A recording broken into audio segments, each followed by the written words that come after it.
शेतकरी मित्रांनो नमस्कार. सर्वप्रथम आपल्या युट्यूब चॅनलमध्ये सगळ्यांचं स्वागत. आजचा व्हिडिओ देत असताना आपण द्राक्ष पिकामध्ये तुम्हाला मागच्या 3 ते 4 दिवसापूर्वी एक व्हिडिओ दिला होता की आपण साधारणतः एप्रिल छाटणीला आपण कशा पद्धतीने नियोजन केलं पाहिजे किंवा सुरुवातीला आपण छाटणी केल्यानंतर आपण त्याचे स्प्रे वगैरे कसे घेतले पाहिजे, साधारणतः 1-2 पानं येईपर्यंत आपण कोणत्या फवारण्या घेतल्या पाहिजे याच्याबद्दलचा व्हिडिओ मागच्या व्हिडिओमध्ये तुमच्यासाठी दिलेला होता. परंतु आजच्या व्हिडिओमध्ये चर्चा करत असताना आज बऱ्याच जिल्ह्यांमध्ये अवकाळी पाऊस त्या ठिकाणी झाला.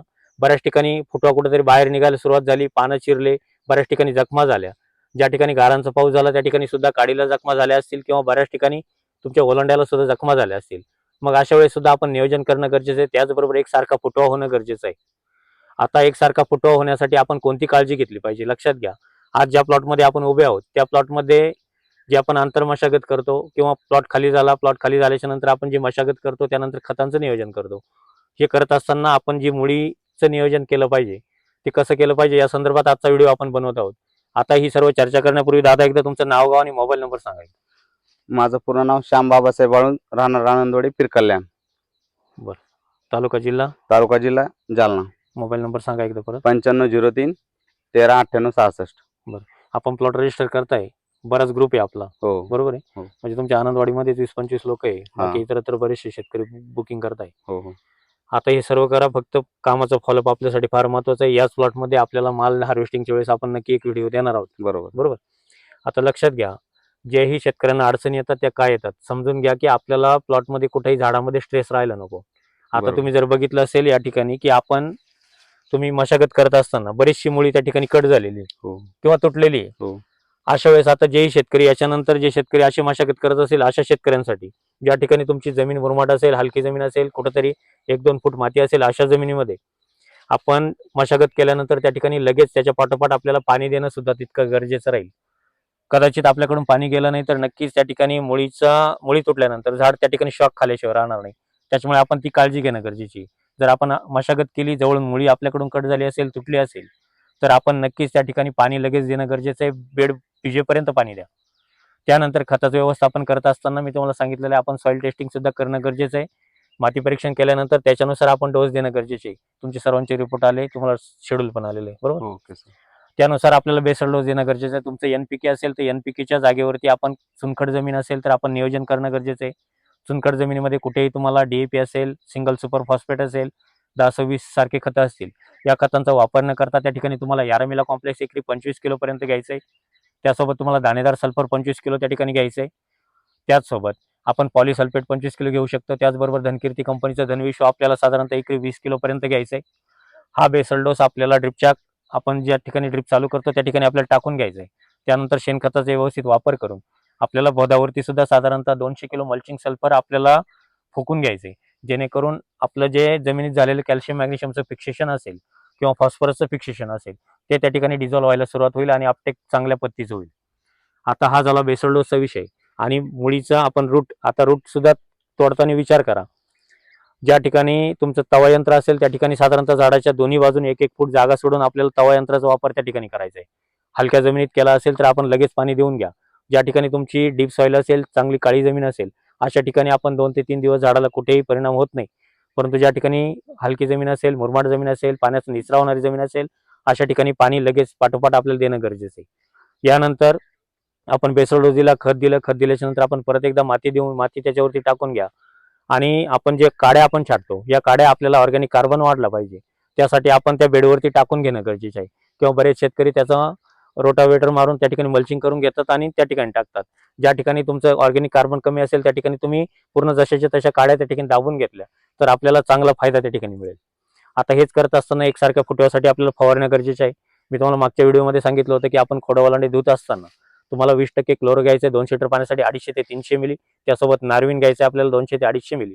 आणि व्यवस्थित पद्धतीने तुमचं पूर्ण खोड आणि ओलांडे चिंबत पद्धतीने धुवून घ्यायचे जेणेकरून आपल्याला मिलीबगचा असेल, खोडकिडाचा असेल त्रास त्या ठिकाणी कमी होईल.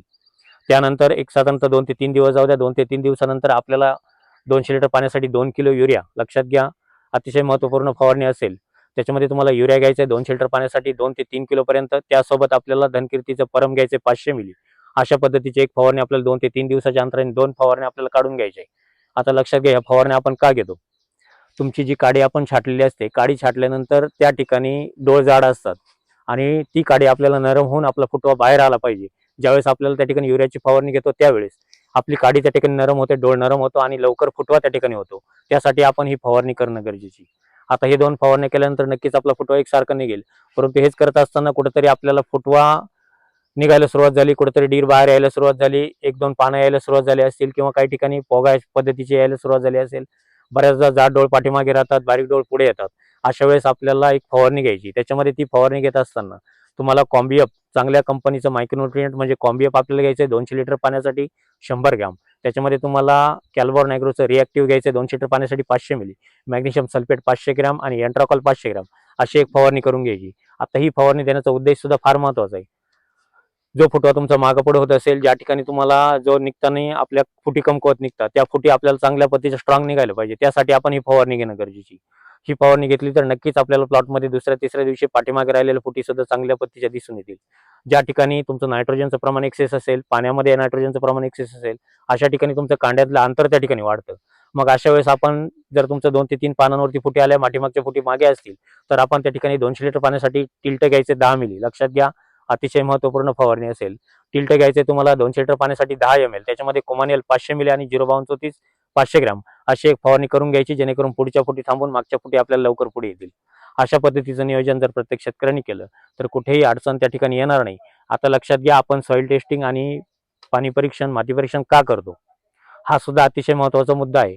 याच्याबद्दलचा संदर्भातील एक व्हिडिओ तुमच्यासाठी नक्कीच लवकरात लवकर देण्याचा मी प्रयत्न करेल.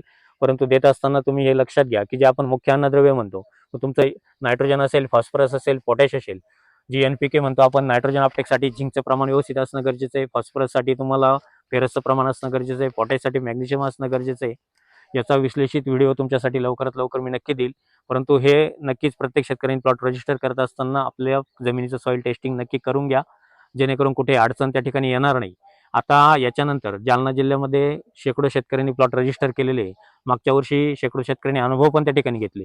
परंतु आता जेही शेतकरी या ठिकाणी नवीन प्लॉट रजिस्टर करत असतील, अशा शेतकऱ्यांसाठी एक सुवर्ण संधी त्या ठिकाणी आहे. शेवटच्या तुमच्या येत्या 5 ते 7 दिवसामध्ये आपण जर प्लॉट रजिस्टर करणार असाल, तर आपण त्या ठिकाणी परत एकदा शेतकऱ्यांसाठी जे आपण व्हिजिट त्या ठिकाणी देतो, त्या व्हिजिट आपण जास्तीत जास्त देण्याचा आपण त्या ठिकाणी प्रयत्न करणार आहोत. परंतु आपण ऑक्टोबर छाटणीला आपण ज्यावेळेस पाण्याचा वापर करतो, तुमच्या फवारणीसाठी पाण्याचा वापर करतो, त्यावेळेस आपण नक्कीच पाणी परीक्षण आपण त्या ठिकाणी फ्री देण्याचा त्या ठिकाणी आपण प्रत्येक शेतकऱ्यासाठी प्रयत्न करणार आहोत. त्यामुळे ज्याही शेतकऱ्यांना प्लॉट रजिस्टर करायचे असतील, त्यांनी लवकरात लवकर आपले प्लॉट रजिस्टर करून घ्या. तुम्हाला ऑफिसचे क्रमांक सांगतो: 98 34 25 22 14 91 68 000 501 502 503 504 आणि 509 या कुठल्याही क्रमांकावरती संपर्क करून आपण आपले प्लॉट रजिस्टर करू शकता. काही अडचणी असतील तर कॉल करून विचारत चला.